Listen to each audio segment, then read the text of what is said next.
بسم اللہ الرحمن الرحیم۔ السلام علیکم۔ امید کرتی ہوں کہ آپ سب خیریت سے ہوں گے۔ محترم سامعین، آج ہم ایک ایسی عبادت کے بارے میں بات کرنے جا رہے ہیں جو اللہ کے خاص بندوں کی نشانی ہے، جو کہ فرض نہیں ہے مگر اللہ کے قرب کا سب سے مضبوط ذریعہ ہے۔ وہ عبادت جس سے غافل ہونا دراصل اپنی روح کو پیاسا رکھنے کے مترادف ہے۔ وہ عبادت ہے نماز تہجد۔ اللہ رب العزت قرآن پاک میں فرماتے ہیں، سورۃ بنی اسرائیل میں، رات کے کچھ حصے میں اے نبی صلی اللہ علیہ وآلہ وسلم تہجد پڑھا کریں، یہ آپ کے لیے نفل ہے، امید ہے کہ آپ کا رب آپ کو مقام محمود پر فائز کرے۔ غور کیجئے، یہ حکم نبی پاک صلی اللہ علیہ وآلہ وسلم کو دیا جا رہا ہے، جن کے سارے گناہ معاف تھے، جنہیں جنت کی ضمانت دی گئی تھی، مگر پھر بھی رب فرماتا ہے تہجد پڑھو۔ تو سوال یہ ہے، ہم کس خوش فہمی میں ہیں کہ ہم تہجد کے بغیر جیتے جا رہے ہیں۔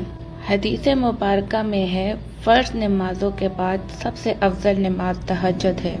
یہ وہ عبادت ہے جس کے بارے میں اللہ خود آسمان دنیا پر آ کر آواز دیتا ہے، کون ہے جو مجھ سے مانگے کہ میں اسے عطا کروں؟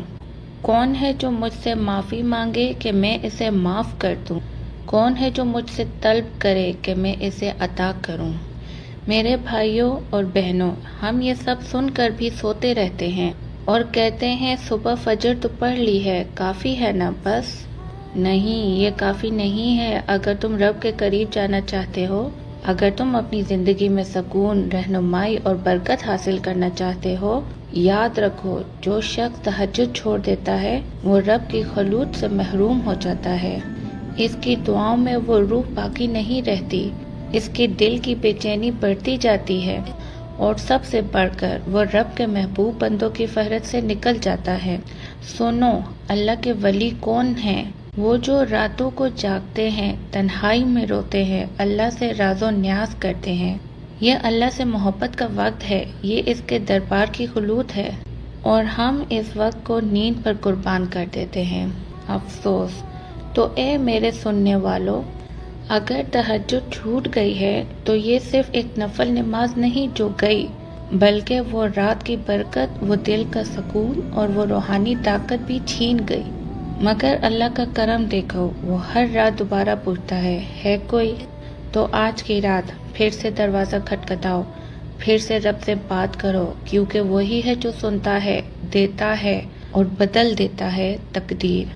تو اے نفس غافل، کب تک نیند کو اپنا خدا بنائے رکھے گا؟ کب تک سحری کے لمحے صرف سوتے ہوئے گزارے گا؟ کب جاگے گا؟ کب رب کے دروازے پر سجدہ کرے گا؟ یاد رکھیے، دنیا کی راتیں بس تھوڑی دیر کی نیند دیں گی، لیکن رب کی راتیں ہمیشہ کا سکون دے سکتی ہیں۔ اب فیصلہ آپ کا ہے، سونا چاہتے ہیں سوتے رہیے، اور یہ بھی فیصلہ آپ کا ہے، جاگ کر تہجد پڑھیے۔ اگر آپ کے دل کو کچھ اچھا لگا ہو تو ویڈیو کو شیئر کریں، شاید کسی کی زندگی بدل جائے، شاید کوئی انسان رب کی طرف لوٹ آئے۔ سبسکرائب کرنا مت بھولیں تاکہ مزید دلوں کو جھنجھوڑنے والے پیغامات آپ تک پہنچتے رہیں۔ اپنا بہت بہت خیال رکھیں، تب تک کے لیے اللہ حافظ۔